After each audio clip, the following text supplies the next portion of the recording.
बच्चे की 5 जो हिस्से हैं, छूने की हिस, सुनने की हिस, देखने की हिस, जो इस तरह की हिस्से हैं उनमें से कोई एक हिस जो है वो बच्चे को बहुत ज़्यादा महसूस होती है। जो हो सकता है उसको ब्राइट लाइट्स, तेज़ रोशनी उसको पसंद ना हो, वो अवॉइड करता हो। इसको हो सकता है कि वो आपके बुलाने पे या ऊंची आवाज़, जितनी मर्जी आप ऊंची आवाज़ दे लें उस पे भी वो बच्चा रिस्पॉन्ड ना करता हो। उसके ब्रेन डेवलपमेंट जो है वो उसी तरीके से हो गई है और वो प्रिवेल करेगी थ्रू आउट देयर लाइफ। खाने की कुछ ऐसी चीज़ें हैं जो बहुत ज़्यादा पसंद हो और बाकी सारी फूड्स वो अवॉइड करता हो।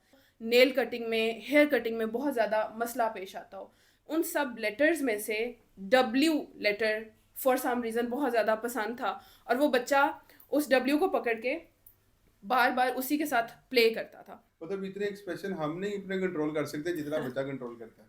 तो ऑब्वियसली हर माँ को ये सजेशन है कि अपने बच्चे को बकायदा बैठा के ये चीज़ें सिखाए। मदर्स कंसिस्टेंसी से बच्चे पे काम करें, उतने जो है वो सिम्टम्स ज़्यादा या फीचर्स जो हैं वो बच्चे के ज़्यादा मैनेजेबल हो जाते हैं। हमने ये ज़रूर देखा है कि स्क्रीन टाइम के एक्सेसिव इस्तेमाल की वजह से कुछ ऑटिज़म लाइक फीचर्स बच्चे में डेवलप ज़रूर हो जाते हैं। जैसे तो फिर ये हो सकता है कि उसके अंदर कुछ ऐसे फीचर्स आ जाएं जैसे सोशल इंटरेक्शन में मसला आना, जैसे आंखों में आंखें डाल के बात ना करना, इतना कॉन्फिडेंस ना होना कि बात कर सकना, या इंटरेक्शन मेंटेन ना कर सकना, या अपने नाम पर रिस्पॉन्ड ना करना। तो अच्छा मुझे ये बताएं, अगर हम बच्चों को स्क्रीन टाइम नहीं दे रहे तो फिर उसका कोई अल्टरनेटिव बताएं ताकि बच्चे को इंगेज भी कर सकें और उसका मेंटली ग्रो भी हो सके। व्हाट्सएप कंसल्टेशन तो definitely for the very first time it's totally free.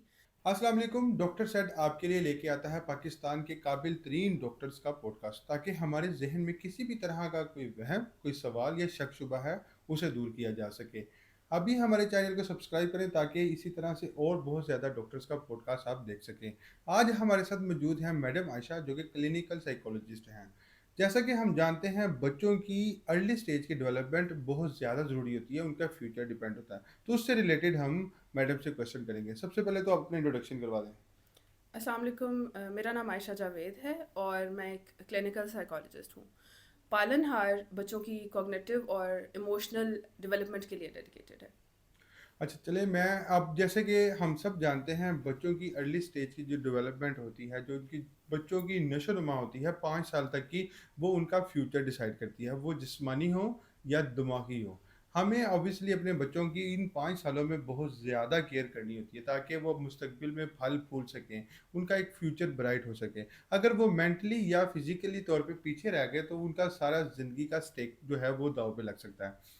तो मैम, आपसे मेरे कुछ क्वेश्चन हैं जो कि मैं अवेयरनेस के लिए, जनरल पब्लिक के लिए आपसे पूछना चाहूँगा। सबसे पहले तो बताएं, ये ऑटिज़म होता क्या है?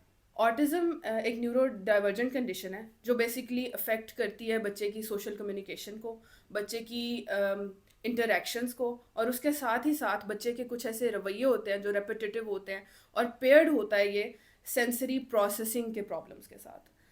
अगर हम देखें तो अक्सर माँ बाप पूछते हैं कि क्या सोशल कम्युनिकेशन ही इंडिकेटर है ऑटिज़म का? तो नहीं, अगर बच्चा सिर्फ सोशल कम्युनिकेशन में लैग कर रहा है तो वो इंडिकेशन हो सकती है किसी और न्यूरो डाइवर्जेंट कंडीशन की। लेकिन सोशल कम्युनिकेशन के साथ साथ बच्चे के कुछ ऐसे स्टीरियोटिपिक रवैये होते हैं, रेपिटेटिव रवैये होते हैं, और सेंसरी प्रोसेसिंग की जो मसाइल बच्चे को पेश आते हैं, इन दोनों को मिला के जो बेसिकली कंडीशन बनती है उसको हम ऑटिज़म कहते हैं। आप इसको ज़रा आसान अल्फाज में उर्दू में जनरल पब्लिक के लिए बताएं। जैसे कि मैं जहाँ तक समझ सका हूँ, ऑटिज़म एक ऐसी कंडीशन होती है जिसमें बच्चा लोगों से ज़्यादा मिलता जुलता नहीं है, वो ज़्यादा जल्दी बोल नहीं पाता, या एक ही काम को वो बार बार रिपीट करता है। और तीसरी कंडीशन आपने बताई है जिसमें सेंसरी, मतलब शायद वो चीज़ों को सेंस नहीं कर पाता, मतलब किसी चीज़ को हाथ लगाता है तो उसको ठोस है या माया, ये नहीं सब। इसको थोड़ा सा मैं जो समझा हूँ वो ये था, अगर उसमें कुछ गलत है तो आप एलाबोरेट कर दें। ठीक है। बेसिकली सोशल कम्युनिकेशन के मसाइल जो पेश आते हैं उनको तो आप समझ गए हैं। इसके अलावा जो सेंसरी प्रोसेसिंग में बच्चे को डिफ़िकल्टीज पेश आ सकती हैं, हम कहते हैं कि बच्चा या तो हाइपो सेंसिटिव है या हाइपर सेंसिटिव है। और हाइपर सेंसिटिव जब हम कहते हैं तो उससे मुराद ये होती है कि बच्चे की 5 जो हिस्से हैं, छूने की हिस, सुनने की हिस, देखने की हिस, जो इस तरह की हिस्से हैं उनमें से कोई एक हिस जो है वो बच्चे को बहुत ज़्यादा महसूस होती है। जैसे टच जो है वो बच्चे को बहुत ज़्यादा तंग भी कर सकती है और अगर बच्चा हाइपो सेंसिटिव है तो वही, अगर हाइपो सेंसिटिव है तो वो टच बच्चे को तंग करेगी, और अगर हाइपर सेंसिटिव है टू टच तो बच्चा जो है वो टच को, डिफरेंट टेक्सचर्स को, मुलायम टेक्सचर्स को या रफ टेक्सचर्स को महसूस करने की कोशिश करता है। हग्स जो हैं उनको पसंद करता है, टाइट स्पेसेस को पसंद करता है। तो ये तो हो गया हिस के हवाले से। इसी तरह अगर लाइट है, बच्चा है उसको, वो हाइपर सेंसिटिव होगा लाइट को लेके, तो उसको ब्राइट लाइट्स, रंगीन लाइट्स जो है वो बहुत ज़्यादा पसंद हो सकती हैं। और अगर वो हाइपो सेंसिटिव है तो हो सकता है उसको ब्राइट लाइट्स, तेज़ रोशनी उसको पसंद ना हो, वो अवॉइड करता हो। इसी तरह से सुनने की हिस्स है, तो अगर वो बच्चा हाइपर सेंसिटिव होगा तो बच्चा जो है वो शोर से, हो सकता है कोई मामूली सी आवाज़, टिक टिक की आवाज़, घड़ी की आवाज़, मामूली सा शोर जो है उसको बहुत ज़्यादा परेशान कर रहा हो। और दूसरी तरफ अगर वो बच्चा हाइपो सेंसिटिव है तो हो सकता है कि वो आपके बुलाने पे या ऊंची आवाज़, जितनी मर्जी आप ऊंची आवाज़ दे लें उस पर भी वो बच्चा रिस्पॉन्ड ना करता हो। तो इस तरह से हम फ़र्क करते हैं, लेकिन हर बच्चा जो है वो एक डिफरेंट फीचर के साथ आता है। स्पेक्ट्रम चूँकि एक समझ लें कि स्पेक्ट्रम हम इसी वजह से कहते हैं कि हर बच्चा डिफरेंट फीचर्स के साथ प्रेजेंट करता है। अच्छा, ये जो ऑटिज्म है ये डिसीज है या कंडीशन है? मतलब ये बीमारी है या कोई एक अलामत है? ठीक है। अच्छा, ऑटिज़्म हम कहते हैं कि एक परसिस्टिंग कंडीशन है, ठीक है? ये न्यूरो डाइवर्जेंट कंडीशन है जिसमें बच्चा, उसके ब्रेन डेवलपमेंट जो है वो उसी तरीके से हो गई है और वो प्रिवेल करेगी थ्रू आउट देयर लाइफ। ना कि ये एक ऐसी बीमारी है जो आउट ऑफ नोवेयर या out of some causes develop हुई है और उसके बाद वो ख़त्म हो जाएगी। तो बीमारी उसको हम कहते हैं, लेकिन ऑटिज़्म एक कंडीशन है। मतलब ये क्या पैदाइश के साथ ही होती है या बाद में होती है? नहीं, न्यूरो डाइवर्जेंट कंडीशन हम इसी वजह से कहते हैं कि बच्चा जब पैदा हुआ था तो वो पहले से ही न्यूरो डाइवर्जेंट बच्चा था। उसके दिमाग जो है वो बना ही उस तरीके से है कि वो न्यूरो डाइवर्जेंट ब्रेन है, वो एक न्यूरो टिपिकल ब्रेन ही नहीं है। सो वो बच्चा पैदाइशी तौर पे न्यूरो डाइवर्जेंट ही होता है।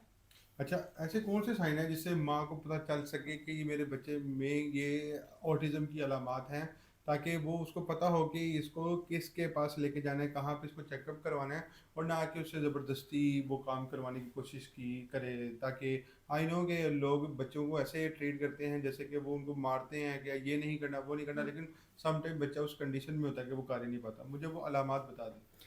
ठीक है। तो 5 से 6 अलामात मैं आपको बताऊंगी जो बेसिकली फ़ौरन इंडिकेट करती हैं कि बच्चे को स्पेक्ट्रम हो सकता है या बच्चा स्पेक्ट्रम पे हो सकता है। नंबर एक उनमें से ये है कि बच्चा आई कांटेक्ट आपको कम देगा, नज़रों में बच्चा आपको आई कांटेक्ट कम देगा, आंखों में आंखें मिला के नहीं देखेगा। फिर इसके अलावा दूसरी अलामत जो है वो ये हो सकती है कि बच्चा आपके बुलाने पे रिस्पॉन्ड नहीं करता। अक्सर माएँ ऐसी आती हैं हमारे पास जो बच्चे के हियरिंग टेस्ट तक करवा के आई होती हैं कि हमें लगता था शायद बच्चा सुनता ही नहीं है। तो आप बुलाते रहते हो लेकिन बच्चा रिस्पॉन्ड नहीं करता और आप कहते हो कि लेकिन हमें लगता है कि वो सुनता भी है क्योंकि अपनी मर्ज़ी के मुताबिक वो बात सुन लेता है। लेकिन अदरवाइज़ आप उसका नाम बुलाते हो, वो कुछ किसी खेल में मसरूफ़ है या अपनी किसी एक्टिविटी में मसरूफ़ है, तो आप उसे बार-बार बुला भी रहे हैं तो वो रिस्पॉन्ड नहीं करता। दूसरी तो ये अलामत है। तीसरी अलामत है उसको सोशल इंटरैक्शन में मसला होगा, उसको मुश्किल पेश आएगी ख़ास तौर पे अपनी उम्र के बच्चों के साथ इंटरैक्ट करते हुए। आप देख सकते हैं कि वो बड़े लोगों की हो सकता है कमांड्स कुछ हद तक फॉलो कर ले, अपने से छोटे बच्चों के साथ भी खेल ले, लेकिन अपनी उम्र के जो बच्चे हैं पीयर इंटरैक्शन उसमें उसको सबसे ज़्यादा मुश्किल पेश आ सकती है। और उसके बाद जो है वो एक सेंसरी प्रोसेसिंग डिफ़िकल्टीज़, वो एक बहुत की फ़ीचर है जो ऑटिज़म और ख़ास तौर पे उन बच्चों में होता है जो स्पेक्ट्रम पे होते हैं, जिसमें बच्चे को सेंसरी प्रोसेसिंग में मसला आ सकता है। यानी जो 5 हिस्से हैं, छूने की हिस्स, सुनने की हिस्स, खाने की हिस्स, सूंघने की हिस्स और देखने की हिस्स, इन हिस्सों में या तो वो बच्चा हाइपर सेंसिटिव होगा या हाइपो सेंसिटिव हो सकता है। हो सकता है उसको कुछ खाने की कुछ ऐसी चीज़ें हैं जो बहुत ज़्यादा पसंद हो और बाकी सारी फूड्स वो अवॉइड करता हो। इसी तरह ऐसे भी हो सकता है कि उस बच्चे को नेल कटिंग में, हेयर कटिंग में बहुत ज़्यादा मसला पेश आता हो। कुछ पर्टिकुलर फूड्स हैं, कुछ बच्चे हैं जो सिर्फ स्मूथ चीज़ें खाना पसंद करते हैं, कुछ बच्चे हैं जो सिर्फ क्रंची चीज़ें खाना पसंद करते हैं, कुछ बच्चे हैं जो ब्राइट लाइट से बहुत ज़्यादा फैसिनेट होते हैं, कुछ बच्चे हैं जिनको ब्राइट लाइट बहुत तंग करती है, कुछ बच्चे हैं जिनको ऊंची आवाज़ में वो बहुत ज़्यादा डर जाते हैं। तो ये जो पांचों सेंसेस है ना, ये या तो वो बहुत ज़्यादा हाइटेंड होंगी या वो बहुत ज़्यादा कम होंगी।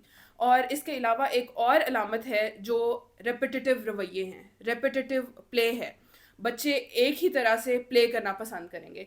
समझ लें कि एक बच्चा है, उसको टॉयज़ को लाइन अप करना बहुत पसंद है, तो वो लाइन अप करना पसंद करेगा। उसको एक पूरे दिन में एक स्पेसिफिक रूटीन पसंद होगी अपनी, सुबह से लेकर शाम तक उसकी एक रूटीन जो माँ बाप ने डेवलप की है, वो उसी से स्टिक करने की कोशिश करेगा। फिर ये हो सकता है कि वो वही प्ले बार बार करता हो। उसकी एक और मिसाल ये है कि एक टावर बनाता हो, उसको तोड़ता हो, फिर दोबारा टावर बनाता हो। या गाड़ियाँ कुछ बच्चों को बहुत ज़्यादा पसंद होती हैं।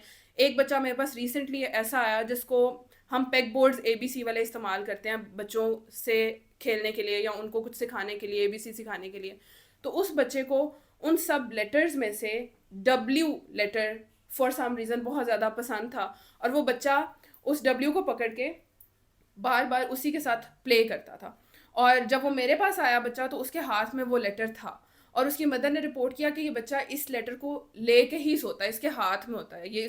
जब इसे ले लें तो बहुत ज़्यादा फ्रस्ट्रेशन होती है उस बच्चे को। तो इस तरह की अलामात जो है ना, वो अलार्मिंग है, और फ़ौरन एक साइकोलॉजिस्ट या साइकेट्रिस्ट को कंसल्ट करने की अच्छा, ज़रूरत होती है। एक्चुअली अल्हम्दुलिल्लाह मेरी भी एक बेटी है और हमारे घर में भी बच्चे हैं। मैं आपको कुछ ऐसी बातें बताऊंगा जो आपने अलामात बताई हैं ना, कुछ बच्चे जान के भी बड़े तेज होते हैं, यही हरकतें करते हैं।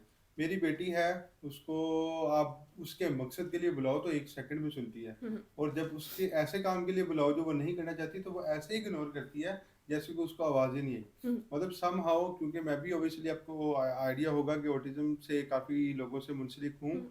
तो मैंने ये चीज़, अब मैं भी एक दफ़ा बड़ी बड़ी हो गया कि ये क्यों ऐसे कर रही है। लेकिन मैंने देखा कि बच्चे बहुत तेज़ हैं आज के दौर के।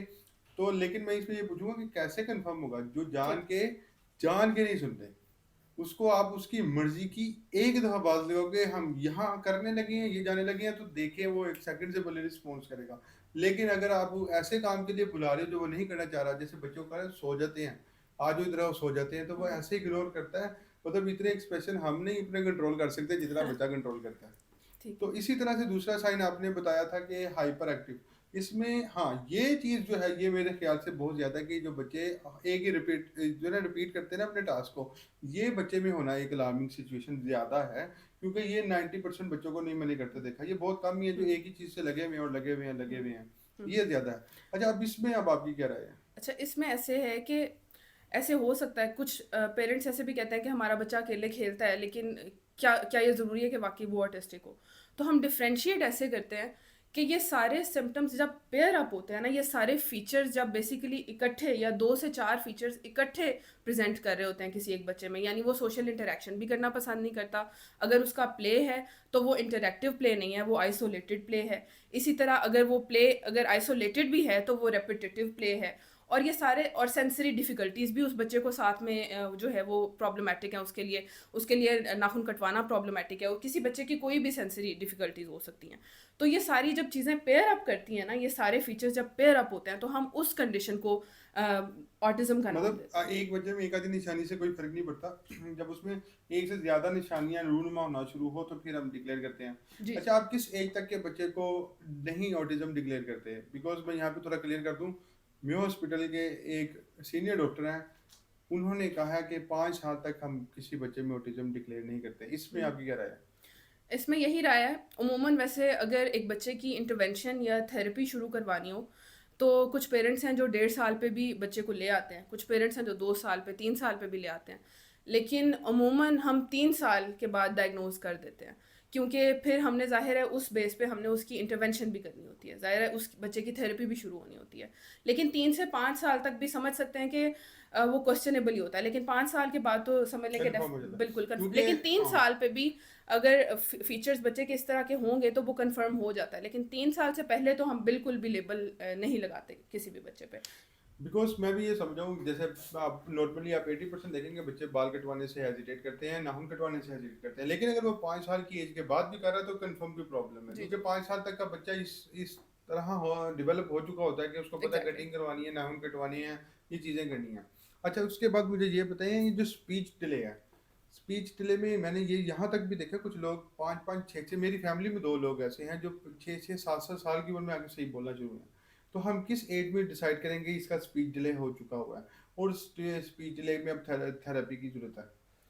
स्पीच डिले की जहाँ तक बात की जाए तो हम एज अ थेरेपिस्ट मैं तो बहुत जल्दी देख लेती हूँ। अगर बच्चा 8 से 9 महीने का, इवन मेरी फैमिलीज़ के अंदर कुछ बच्चे होते हैं, तो वो बच्चे अगर बैबल करना शुरू नहीं करते, या वो बच्चे अगर 9 महीने से लेके 1 साल तक या 1.5 साल तक एक फंक्शनल लफ्ज़ भी नहीं बोलते, तो वो अलार्मिंग ही होना चाहिए। आया वो ऑटिज़म नहीं भी है, तो वो कोई और डेवलपमेंटल कंडीशन ज़रूर हो सकती है, वो ओके। कोई स्पीच एंड लैंग्वेज पैथोलॉजी ज़रूर हो सकती है। लेकिन यह है कि ज़रूरी नहीं है कि वो ऑटिज़म हो, मगर वो अलार्मिंग ज़रूर होनी चाहिए सिचुएशन। अगर बच्चा 9 महीने से लेके 1.5 साल तक, 1 साल तक फंक्शनल लफ्ज़ एक भी नहीं बोलता, और फंक्शनल लफ्ज़ से मेरी मुराद ये है कि अगर बच्चा, पेरेंट्स अक्सर कहते हैं कि इसको सारे नंबर्स आते हैं, ये नंबर्स भी बोलता है, ये पोइम्स भी पढ़ता है सारा सारा दिन, लेकिन ये मामा नहीं कहता, लेकिन ये बाबा नहीं कहता, लेकिन ये मुझे पानी दे दो नहीं कहता। तो वो जो लैंग्वेज है ना बच्चे ने जो सीखी है, वो उसने स्क्रीन से या उसने टीवी फ़ोन से हम्म। सीखी है। तो वो लैंग्वेज उसकी डेवलप तो ज़रूर हो गई है, लेकिन वो लैंग्वेज फंक्शनल कम्युनिकेशन में इस्तेमाल नहीं हो रही। वो बच्चा फंक्शनली कम्युनिकेट नहीं कर रहा। तो कम्युनिकेशन में जब गैप हम कहते हैं ना, तो उससे मुराद यही है कि वो बच्चा कम से कम एक लफ्ज़ तो, अगर वो 1.5 साल का बच्चा है, एक 1.2 1.5 ईयर्स का कोई बच्चा है, तो वो कम से कम एक फंक्शनल लफ्ज़ या दो ये फंक्शनल लफ्ज़ तो बोले, यानी जो चीज़ है उसको वही पुकारे। मामा को बुलाना है तो मामा बोले, अगर पानी चाहिए तो पानी बोले। मैं आपकी बात समझ गया हूँ। ये मेरी सबसे बेहतर मुझे आंसर लगा, क्योंकि जितनी भी मेरी भी रिसर्च है, तो सबसे ज़्यादा बेहतर ये है कि हाँ, जो एक एज आपने ब्रैकेट बताई है और साथ में फंक्शनल वर्ड, क्योंकि ऑब्वियसली कोई मामा पहले कहता है, कोई बाबा पहले कहता है, कोई पानी पहले कहता है, या कुछ कुछ भी एक वर्ड जो है ना बोलते हैं। और सबसे बड़ी बात, ये स्क्रीन टाइम की वजह से ना बच्चों को पॉइंट्स ज़्यादा आती हैं और फंक्शनल लैंग्वेज नहीं आती, क्योंकि सोशल इंटरेक्शन बहुत कम है। माँ मोबाइल लगा के दे देती है, बच्चा मोबाइल देखता रहता है, माँ उसको बुला तो रही होती है लेकिन उससे बात करना नहीं। मतलब एक आपको बच्चे को सामने बिठा के कहना होता है, बेटा बोलो पानी, बेटा बोलो खाना, या बेटा बोलो पापा। तो वो उससे बच्चा फिर वो सीखता है फंक्शनल लैंग्वेज। तो ऑब्वियसली हर माँ को ये सजेशन है कि अपने बच्चे को बकायदा बिठा के ये चीज़ें सिखाए। ये थेरेपी में भी आप लोग भी यही चीज़ें करते होंगे बच्चे को बिठा के, लेकिन ये है कि आपके पास ऑब्वियसली एक्सपीरियंस होता है, टूल्स होते हैं, और आपकी एक स्टडी है जिसकी वजह से आप माँ से ज़्यादा बेहतर तरीके से बच्चे को जल्दी सिखा सकते हैं। एग्जैक्टली। अच्छा, इसके बाद मुझे ये बताएं, किस एज में आपके पास बच्चे को लाजमन लेके आना चाहिए कि ये अगर अलामत है तो इस एज तक तो लाजमन ले आना चाहिए? जैसे मैक्सिमम 5 साल तक ले आना चाहिए, 3 साल तक ले आना चाहिए, कि जब तक ये आप तक ले आना चाहिए? अच्छा, 5 और 3 साल तो बहुत ज़्यादा उम्र है। अगर बच्चे की इंटरवेंशन शुरू करनी है, तो मेरा ख्याल है कि अगर 8 9 महीने पे, 1 साल पे भी बच्चे ने फंक्शनल अल्फाज इस्तेमाल करना शुरू नहीं किए, आई कांटेक्ट अपनी उम्र के बच्चों की निस्बत कम देता है, रिस्पॉन्ड नहीं करता, सोशल स्माइल नहीं है, देख के हंसता नहीं है, बच्चे अक्सर ऐसे हाथ करते हैं कि मुझे उठा लो, इस तरह के कम अज़ कम नॉन वर्बल जेस्चर जो है अगर बच्चा नहीं देता, तो उसी टाइम दे शुड कंसल्ट किस सम एज तक? साइकेट्रिस्ट। 9 महीने या 1 से 1.5 साल की उम्र में। हम्म। तो आपने जो मुझे उम्र बताई है ना, 3 साल 5 साल, थेरेपी के हवाले से, जब तक जहाँ तक हम थेरेपी की बात करते हैं, ये उम्र बहुत ज़्यादा उम्र है।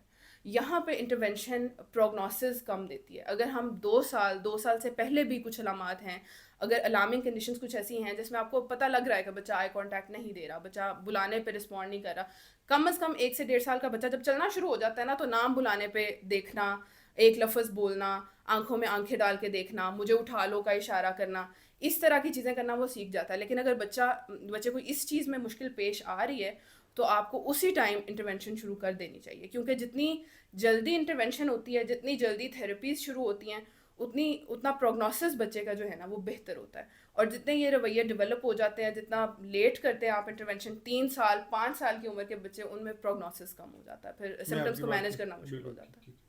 क्या ये ऑटिज्म पेरेंटिंग की वजह से या किसी वैक्सीनेशन की वजह से होता है, या किस तरीके से हो सकता है? ठीक है, जैसे मैंने आपको पहले भी बताया कि ऑटिज़म एक न्यूरो डाइवर्जेंट कंडीशन है। बच्चा जब पैदा होता है, तो पहले से ही उसका जहन उस तरीके से तश्कील पा चुका होता है जो एक न्यूरोटिपिकल ब्रेन नहीं पाता जिस तरह। तो वो एक न्यूरो डाइवर्जेंट ब्रेन होता है। ये सबसे बड़ी मिथ है कि पेरेंटिंग की वजह से या स्क्रीन टाइम की वजह से या किसी पर्टिकुलर वैक्सीन की वजह से बच्चे में जी ऑटिज़म डेवलप हो गया। तो ये सारी मिथ्स जो है ना, ये बिल्कुल 100% गलत है। पेरेंटिंग ऑटिज़म कॉज नहीं करती। स्क्रीन टाइम ऑटिज़म का कॉज नहीं हो सकता। स्क्रीन टाइम से हाँ, ऑटिज़म के सिम्टम्स एग्जैसरबेट ज़रूर कर सकते हैं, बढ़ ज़रूर जाते हैं। अगर एक बच्चा पहले से ही ऑटिस्टिक या न्यूरो डाइवर्जेंट ब्रेन उसका था, और उस बच्चे को आपने 7 8 महीने 6 महीने की उम्र में फ़ोन भी दे दिया, तो वो सिम्टम्स उसके हो सकता है वो माइल्डर सिम्टम्स की तरफ हों, लेकिन वो सिम्टम्स एग्जैस्परेट करके बढ़ के आपको वो ज़्यादा महसूस हों, ज़्यादा हो जाए उसकी वजह से, स्क्रीन की वजह से। लेकिन यह है कि डेवलप इन वजह से, वजूहात से कभी भी ऑटिज़म के सिम्टम्स डेवलप नहीं हो सकते किसी वैक्सीन की वजह से, या समझ लें कि माँ ने अगर फ़ोन दे दिया है तो the mother is not to blame कि मदर की वजह से ऑटिज़म बच्चे में हो गया, ऑटिस्टिक वो बच्चा पहले से ही था। अच्छा, प्रेगनेंसी में कोई गलती तो नहीं करती माँ जिसकी वजह से ये प्रॉब्लम आ नहीं। सकती है? मतलब इसका जो ट्रीटमेंट है वो एग्जिस्ट करता है या नहीं करता ये ऑटिज्म का? ठीक है। ट्रीटमेंट बेसिकली जो है ना वो, since it's a condition, so the it's not 100% reversible. 100% इसकी अलामात रिवर्स नहीं हो सकती। अगर कोई ये क्लेम करता है कि हो सकती हैं, या अगर कोई थेरेपिस्ट हैं, कोई कोई सेंटर्स हैं, कोई डॉक्टर्स हैं जो ये कहते हैं माँ बाप को भी कि 100% ये ठीक हो जाएगा, तो ये मेरा ख्याल है कि माँ बाप को डिनाइल में डालने वाली और माँ बाप से हकीकत बात ना करने वाली बात है। लेकिन 100% जो इसके फीचर्स हैं वो रिवर्स नहीं हो सकते, लेकिन हाँ बहुत अच्छे तरीके से 70 से 80% मैनेजेबल ज़रूर होते हैं। और जितनी इंटरवेंशन जल्दी की जाए, जितनी थेरेपी ज़्यादा सीख की जाए, जितनी मदर्स कंसिस्टेंसी से बच्चे पे काम करें, उतने जो है वो सिम्टम्स ज़्यादा या फीचर्स जो हैं वो बच्चे के ज़्यादा मैनेजेबल हो जाते हैं। अगर कोई बच्चा बिल्कुल नॉर्मल ज़िंदगी गुज़ार रहा है, मतलब सब कुछ उसका बेहतरीन चल रहा है, 5-6 साल के बाद तो नहीं ऐसा हो सकता किसी वजह से उसमें ऑटिज़म की अलामत आ जाए? ऐसा वैसे देखने में बहुत कम आया है, क्योंकि अगर कोई बच्चा 5 से 7 साल की उम्र में है और ये हो सकता है कि वो बच्चा अपने सिम्टम्स को, अपने फीचर्स को मास्क करता हो और अब तक मदर को इतना आइडिया ना हुआ हो, या मदर ने बहुत ज़्यादा उस पर, या पेरेंट्स ने बहुत ज़्यादा फोकस ना किया हो इस बात पे कि ठीक है ये अगर स्कूल जा रहा है, मेन स्ट्रीम स्कूल जा रहा है, हो सकता है वो बच्चा माइल्डर लेवल पे हो और वो बच्चा अपने फीचर्स को बहुत अच्छे से मास्क कर लेता है। ठीक है, तो फिर हो सकता है कि गई अनगई मतलब कहीं अनकहीं में वो अब रह मतलब गया हो, आप तो ये वरना कहना चाह ज़रूर रही हैं कि वो पेरेंट्स ने। डायग्नोज तब होगा लेकिन होगा पहले से ही। जी जी। मतलब ये ऐसा नहीं हो सकता कि नॉर्मल बच्चे को बाद में ऑटिज्म कंडीशन आ जाए। नॉर्मल बच्चे को एक ऑटिस्टिक कंडीशन डेवलप नहीं हो सकती, ख़ास तौर पे 7-8 साल की उम्र में।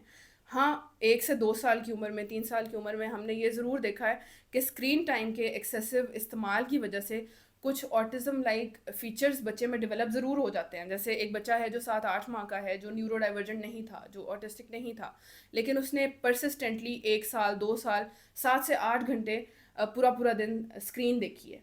तो फिर ये हो सकता है कि उसके अंदर कुछ ऐसे फीचर्स आ जाएं, जैसे सोशल इंटरेक्शन में मसला आना, जैसे आंखों में आंखें डाल के बात ना करना, इतना कॉन्फिडेंस ना होना कि बात कर सकना, या इंटरेक्शन मेंटेन ना कर सकना, या अपने नाम पर रिस्पॉन्ड ना करना। तो उस वो ऑटिज़म लाइक फीचर्स ज़रूर डेवलप हो सकते हैं, मगर वो थेरेपी और इंटरवेंशन के साथ 6 माह के अंदर अंदर ही 100% रिवर्स हो जाते हैं। और ये हम सिर्फ उन कंडीशंस में देखते हैं जब वाकई ही वो सिम्टम्स या वो फीचर्स स्क्रीन टाइम की वजह से डेवलप हुए हों, उससे पहले डेवलपमेंटली उसका कोई गैप ना हो। लेकिन ये कंडीशंस भी बहुत कम होती हैं। अच्छा, मुझे ये बताइए जो ऑटिज्म के बच्चों के लिए थेरेपी होती है ये कोई स्पेसिफिक एक होती है या डिफरेंट तरह की होती है, और कौन सी पहले बच्चे को आपको करवानी चाहिए? ठीक है, जहाँ तक थेरेपी की बात की जाए तो बच्चों के लिए हम रिकमेंड करते हैं ABA, स्पीच थेरेपी और ऑक्यूपेशनल थेरेपी। सो इनमें से कोई भी पहले ही एक। थोड़ा सा डिटेल में बताइए होता क्या क्या? ठीक है, ABA बेसिकली एक बिहेवियर थेरेपी है जो बच्चे के रवैयों पे काम करती है।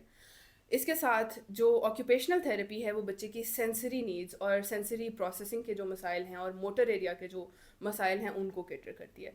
और स्पीच थेरेपी बेसिकली बच्चे की लैंग्वेज और स्पीच को और कम्युनिकेशन इन पे फोकस करती है। तो ये तीनों थेरेपीज जो है ना, ख़ास तौर पे ऑटिस्टिक बच्चे के लिए एट द सेम टाइम ज़रूरी हैं। कोई एक थेरेपी वो, समझने की कोई एक थेरेपी अकेले एग्जिस्ट नहीं कर सकती when you are doing intervention with a child that has spectrum features. ठीक है, तीनों therapies they go hand in hand, simultaneously ही ये वर्क करती हैं थेरेपीज। अच्छा, आपने हमें ये बताया कि स्क्रीन टाइम की वजह से ऑटिज्म हो नहीं सकता, बट जैसे कि जहाँ तक मैं जानता हूँ जो स्क्रीन टाइम से ना बच्चों में डेवलपमेंट डिले बहुत ज़्यादा आ रहे हैं। वो अब फिर उसमें जो डेवलपमेंट डिलेज आ रही है उसमें और ऑटिज्म में फिर फ़र्क क्या है? और ये जो स्क्रीन टाइम कितना हम मैक्सिमम बच्चे को दें? और ये जो डेवलपमेंटल डिलेज आए हैं, मतलब जो कि नॉर्मल बच्चे में आए हैं, ये तो कंफर्म बात है क्योंकि स्क्रीन टाइम इतना तेज़ हो गया कि बच्चे का दिमाग भी हाइपर एक्टिव हो गया। इवन हम बड़ों में भी बात करें तो हम अगर जितना ज़्यादा, आपको पता है कि सोशल मीडिया यूज़ करते हैं, अब हम एक बड़ी लंबी वीडियो भी नहीं देख पाते, हमें भी अब शॉर्ट्स की आदत पड़ गई है, हमारा हमारा दिमाग भी उस चीज़ की तरफ चला गया कि जल्दी से जल्दी नई से नई चीज़ आई। हुँ। तो हम इवन हम बड़ों में ये मसला तो छोटों में भी लाज़मी सी बात है, ये बड़ा है। तो इस बारे में बताएँ कि हमें कितना स्क्रीन टाइम देना चाहिए और उसके बाद डेवलपमेंट डिले को कैसे हम कवर कर ठीक है। सकते हैं? ठीक है, पहला सवाल आपका ये है कि हमें स्क्रीन टाइम कितना स्क्रीन टाइम है जो बच्चे के लिए एप्रोप्रिएट हो सकता है? बच्चा जब पैदा होता है तब से लेके 2 साल तक तो it should be zero screen time. There should be no screens. अगर पेरेंट्स इस्तेमाल कर रहे हैं तो उनको बच्चे के सामने इस्तेमाल करने की ज़रूरत नहीं है। अगर कोई टीवी स्क्रीन है बच्चे को दिखाने की ज़रूरत नहीं है। 2 साल तक बच्चे का सोशल इंटरेक्शन उसी पे फोकस करने की ज़रूरत है, ठीक है? 2 साल से पहले तो स्क्रीन देना is not even in a question. 2 साल के बाद 30 टू 40 मिनट्स, 40 टू 45 मिनट्स एक बैलेंस्ड स्क्रीन टाइम है जो सुपरवाइज्ड कंटेंट के साथ होना चाहिए। ऐसा भी नहीं है कि कंटेंट अनसुपरवाइज्ड है, बच्चा कोई भी कंटेंट देख रहा है। तो सुपरवाइज्ड कंटेंट हो और वो 40 टू 45 मिनट्स हो। और फिर 4 से 5 साल के बच्चे की उम्र के लिए जो है वो घंटा, 1.5 घंटा इतना हो सकता है स्क्रीन टाइम। लेकिन 2 घंटे से ज़्यादा उसके बाद भी रिकमेंडेड नहीं है, इंक्लूडिंग अगर उनको कोई होम टास्क मिला हुआ है वो उन्होंने फ़ोन से देख के करना है या लैपटॉप से देख के करना है। इसके साथ आपने दूसरा जो सवाल किया कि डेवलपमेंटल डिलेज़ और ऑटिज़म में हम फ़र्क कैसे करें? वो ऐसे है कि जब हमारे पास डेवलपमेंटल डिलेज़ की प्रोफ़ाइल आती है ना, तो हम बेसिकली 5 एरियाज़ बच्चे के डेवलपमेंट के देखते हैं, जिनके अंदर बच्चे को अप्रोप्रिएट एज में होना चाहिए, और अगर वो नहीं है तो हम देखते हैं कि ये डेवलपमेंटली डिलेड बच्चा है। पहला है बच्चे की सोशलाइजेशन, बच्चे की लैंग्वेज, बच्चे की कॉग्निटिव स्किल्स, बच्चे की मोटर स्किल्स और बच्चे की सेल्फ हेल्प स्किल्स। ये 5 वो एरियाज़ हैं जिन पे बच्चे को हम असेस करते हैं कि आया वो बच्चा डेवलपमेंटली अप्रोप्रिएट जो है वो अपनी उम्र के हिसाब से डेवलप कर रहा है या नहीं कर रहा। तो जब हम डिलेज़ के साथ प्रोफाइल्स को देखते हैं ना, तो उनमें तकरीबन कोहेरेंट प्रोफाइल्स हमें मिलती हैं बच्चे की, कि पांचों एरियाज तकरीबन एक ही गैप के साथ होंगे। लेकिन जब हम स्पेक्ट्रम या ऑटिज़म के साथ बच्चों को देखते हैं तो उनके लैंग्वेज, उनकी कॉग्निटिव और उनकी सोशल कम्युनिकेशन यानी सोशलाइजेशन, ये 3 एरियाज ज़्यादा गैप के साथ होते हैं, जबकि सेल्फ हेल्प और मोटर ये 2 एरियाज उनके डेवलपमेंटली तकरीबन ठीक होते हैं, ठीक है? ठीक। अच्छा, मुझे ये बताएँ, अगर हम बच्चों को स्क्रीन टाइम नहीं दे रहे तो फिर उसका कोई अल्टरनेटिव बताएँ ताकि बच्चे को एंगेज भी कर सकें और उसका मेंटली ग्रो भी हो सके? ठीक है। ये बहुत यकीनी बात है कि अगर बच्चा स्क्रीन टाइम बच्चे के पास नहीं है और वो स्क्रीन नहीं देख रहा, अमूमन जो बच्चे 5 से 6 घंटे स्क्रीन टाइम ही ले रहे हैं, तो अगर हमने स्क्रीन नहीं देनी तो हमने क्या देना है? So they are the ones who are children, we are adults, we need to schedule things for them, we need to make their routines coherent. हमने वो चीज़ें इंट्रोड्यूस करवानी है, और वो सबसे बेहतर चीज़ मैं तो एजुकेशनल टॉयज़ ही रिकमेंड करूँगी कि एजुकेशनल टॉयज़ बेसिकली अगर आप इंट्रोड्यूस कराएंगे तो they keep them busy for longer period of time, और साथ ही साथ वो बच्चे की कॉग्निटिव स्किल्स, बच्चे की सॉर्टिंग स्किल्स, बच्चे की क्रिएटिविटी, इन सब चीज़ों को, बच्चे की मोटर स्किल्स, सो जो उनके डेवलपमेंटल एरियाज़ हैं ना, उन सब के साथ भी अलाइन करके उनको वो चीज़ें सिखाई भी जा सकती हैं, and at the same time they can keep them engaged as well. ये जो आपके पास अब तो थोड़े टॉयज़ हैं, इनको थोड़ा-सा इंट्रोड्यूस भी कर दें और थोड़ा-सा बता भी दें ये कैसे हेल्प कर सकते हैं? ठीक है, सबसे पहले मेरे पास ये एक बेसिकली शेप सॉर्टर मौजूद है।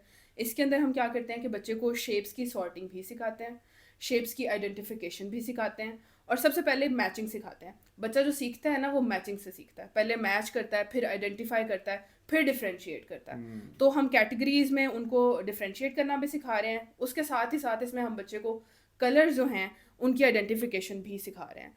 Then we have this another toy, हम रिंग टावर कहते हैं इसको। सो इस रिंग टावर के अंदर बच्चा जब सारे रिंग्स निकालता है और वापस डालता है तो सो दे हैव टू सॉर्ट, सबसे बड़ा सबसे नीचे आएगा, फिर उससे छोटा, फिर हुँ। उससे छोटा, फिर सबसे छोटा। तो बेसिकली बच्चे की क्रिएटिविटी, बच्चे की सॉर्टिंग स्किल्स ये इन्हांस होती हैं, और कलर्स बच्चा इसमें भी आइडेंटिफाई करना सीख जाता है। फिर ज़ाइलोफ़ोन है। ज़ाइलोफ़ोन बेसिकली यूजुअली हम ओटी के अंदर इंट्रोड्यूस करवाते हैं जब बच्चे को हम डिफरेंट साउंड्स का एक्सपोजर देते हैं, क्योंकि हर किस्म की आवाज़ उसका एक्सपोजर बच्चे के लिए ज़रूरी है। बिल्कुल। कुछ बच्चे हैं जो हिचकिचाते हैं या ऊंची आवाज़, जैसे स्पेक्ट्रम पे बच्चे हैं वो ऊंची आवाज़ शोर से डरते हैं, तो हम आहिस्ता आहिस्ता मुख्तलिफ लेवल्स की साउंड्स बच्चे को इंट्रोड्यूस करवाते हैं जो हल्की से लेके फिर ऊंची होती जाती हैं, और जैसे जैसे एक्सपोजर बच्चे का बढ़ेगा वैसे वैसे बच्चा जो है उस आवाज़ से तंग होना कम कर देता है। जी, इसके अलावा ये जो आपके पास और टॉयज़ पड़े हैं, वो जैसे कि मैं देख रहा हूँ, बड़े इंटरेस्टिंग टॉयज़ हैं, इसके बारे में बताइए, जो एक रबड़ लियो बोर्ड गेम है।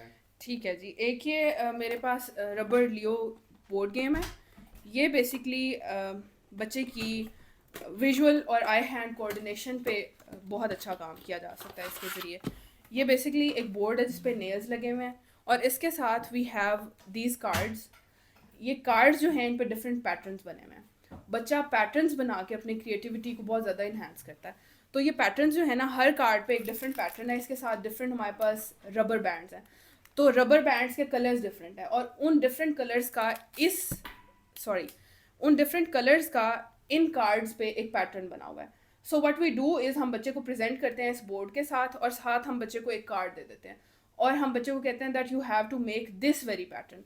फिर हम वो कार्ड चेंज करके जब बच्चा वो बना लेता है तो सिंपल से लेके, जैसे चैलेंज 1 है तो सबसे आसान जो है ना वो विजुअल प्रॉम्प्ट जो है वो सबसे आसान इस पे है। सबसे आसानी से बच्चा ये वाला कार्ड बनाएगा। फिर इसकी कॉम्प्लेक्सिटी बढ़ती जाती है। चैलेंज 2 जो है वो इससे थोड़ा सा मुश्किल होगा। फिर उससे अगला और चैलेंज 6, ये जैसे आप देख रहे हैं, ये एक एक समझ लें, ये मेरा ख्याल है लेडी बग बना हुआ है। So it's a complex task. तो बच्चा इससे देख के उसी तरह का पैटर्न इस बोर्ड पे कॉपी करता है। तो उससे बच्चे की आई हैंड कोऑर्डिनेशन, विजुअल और मोटर कोऑर्डिनेशन जो है ना, उस पर जो है वो बहुत अच्छा काम किया जा सकता है। इसके अलावा हमारे पास एक ये एडीएल बोर्ड है। इसको हम एडीएल बोर्ड इसलिए कहते हैं क्योंकि ये एक्टिविटीज़ फॉर डेली लिविंग इनको सिखाता है। तो डेली लिविंग की एक्टिविटीज़ हम ज़िप अनज़िप करना है जो बच्चे के सेल्फ हेल्प टास्क में आता है, ठीक है। ये लैच है, इसको खोलना और बंद करना, लॉक अनलॉक करना, ठीक है, स्पिन करना, उसके अलावा लेसेस टाई करना, सीट बेल्ट को लॉक अनलॉक करना, शेप्स की आइडेंटिफिकेशन। तो ये सारी चीज़ें जो है, शेप्स की आइडेंटिफिकेशन तो उसका फ़न पार्ट है। बाकी इसके अंदर जो एडीएल की चीज़ें हैं ना, डेली लिविंग स्किल्स की लर्निंग जो है वो बच्चे की बहुत अच्छे तरीके से करवाई जा सकती है। इसके अलावा हमारे पास ये एक और कलर सॉर्टिंग के लिए बोर्ड है जो बेसिकली कलर्स को सॉर्ट करना भी सिखाता है और इन्हीं कलर्स से दोबारा से डिफरेंट पैटर्न्स जो हैं वो बनाना भी सिखाता है। So it also comes with these cards जो बेसिकली डिज़ाइंड हैं लेवल्स और कॉम्प्लेक्सिटी के हिसाब से। लेवल 1 जो है वो सबसे आसान है, जो कि मेरे मुताबिक ये होगा। उसके बाद लेवल 2 जो है उसमें डिफरेंट कलर्स के जो सर्कल्स हैं वो डिफरेंट प्लेसेस पे प्लेस किए गए हैं और वो कार्ड हम एक विजुअल प्रॉम्प्ट देंगे बच्चे को और उस कार्ड को देख के बच्चा जो है वो उसके मुताबिक ही यहाँ पे बिल्कुल, सॉर्ट यहाँ पे करेगा सॉर्टेज और हम कॉम्प्लेक्सिटी लेवल जो है वो फिर बढ़ाते बढ़ाते जाएंगे। जाएँगे।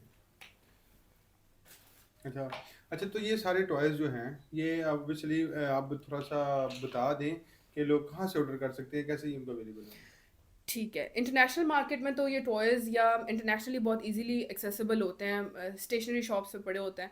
लेकिन ये है कि पाकिस्तान में इनकी एक्सेसिबिलिटी बहुत कम है। थेरेपी में भी जो मदर्स आती हैं वो अक्सर 2-4 सेशंस के बाद यही सवाल करती हैं कि अगर हमने बच्चे की थेरेपी घर पे करनी है तो हम ये टॉयज़ या इस तरह की चीज़ें हम कहाँ से लें? तो प्लीज़ पापा जो है उन्होंने ये मुश्किल आसान कर दिया। They have made all these educational toys accessible on their website और ये रिसर्च बेस्ड जो है वो एजुकेशनल टॉयज़ हैं और यही वो टॉयज़ हैं जो बेसिकली हम during the therapy structured sessions में भी इस्तेमाल कर रहे होते हैं बच्चे को मुख्तलिफ चीज़ें सिखाने के लिए। बहुत-बहुत शुक्रिया। प्लीज़ पापा बहुत से क्लिनिकल साइकोलॉजिस्ट और बहुत से डॉक्टर्स के ताउन से और मुशावरत के बाद ऐसे एजुकेशनल टॉयज़ मुतारिफ़ करवाता है, ऐसे एजुकेशनल टॉयज़ मैन्युफैक्चर करता है जिससे आप अपने बच्चों की डेवलपमेंट डिले को कवर कर सकते हैं या उनको उनकी अर्ली स्टेज पे बहुत कुछ सिखा सकते हैं। जैसे कि नॉर्मली हम अपने बच्चों को ऐसे एजुकेशनल या ऐसे टॉयज़ लेके देते हैं जिससे टॉय बच्चे से खेल रहा होता है। मतलब आप शेल डाल देते हैं और बच्चा वो इधर-उधर जा रहा है और बच्चा देख रहा है। जिससे उसका कोई मेंटल या डेवलपमेंट ग्रोथ नहीं होती। ऐसे टॉयज़ मैन्युफैक्चर करते हैं जिससे बच्चा कुछ सीखता है, खेलता है, उसको cognitive skills, motor skills, fine motor skills, gross motor skills improve हो होते हैं। पहले तो आपका बहुत-बहुत शुक्रिया। आपने आज हमें बहुत अपना कीमती टाइम दिया। मैं इंशाल्लाह आपका जो नंबर है ये पूरी वीडियो में थ्रू आउट जो है मेंशन करूँगा। मैं आपसे एक रिक्वेस्ट करना चाहूँगा कि अगर हमारे तवज्जुह से इस वीडियो को देख के आपके पास कोई भी पेशेंट आता है तो उसको आपने फाइनेंशियली बेनिफिट देना है या आपने मैक्सिमम डिस्काउंट देना है। कुछ डॉक्टर्स ने तो हमें यहाँ तक कहा कि वो अगर खाली किसी को कंसल्टेशन ऑन व्हाट्सएप चाहिए तो वो फ्री कंसल्ट करेंगे। लेकिन आई डोंट डिमांड बिकॉज़ ये ऑब्वियसली आपका प्रोफेशन है बट आई रिक्वेस्ट यू कि कम से कम आप एक डिस्काउंट ऑप्शन ज़रूर रखिएगा कि इस वीडियो को देख के कोई आपके पास आए तो आप उसको डिस्काउंट कर सकें। जी, जी, अगर इस रेफ़रेंस से कोई आता है या वैसे भी कोई आता है व्हाट्सएप कंसल्टेशन तो definitely for the very first time it's totally free. Therapy के जो चार्जेस होंगे उनमें ज़रूर हम ज़रूर लेकिन अगर इस वीडियो को देखेंगे तो अपनी थेरेपी में भी उनको डिस्काउंट करना जी, जी, है। आई ज़रूर रिक्वेस्ट करेंगे। यू, बिकॉज हमारा मकसद ही अवेयरनेस क्रिएट करना है और हमारी ऑडियंस को फ़ायदा पहुंचाना है। जी, जी। डॉक्टर सेड आपके लिए लेके आता है बहुत से काबिल डॉक्टर्स का पॉडकास्ट, ताकि आपके जहन में किसी भी तरह का कोई सवाल, कोई वहम, कोई वसवसा, उसे दूर किया जा सके। आपका किसी भी तरह का क्वेश्चन है, अभी कमेंट सेक्शन में लिखें, इंशाल्लाह डॉक्टर साहब आपको खुद रिप्लाई करेंगे। Thank you.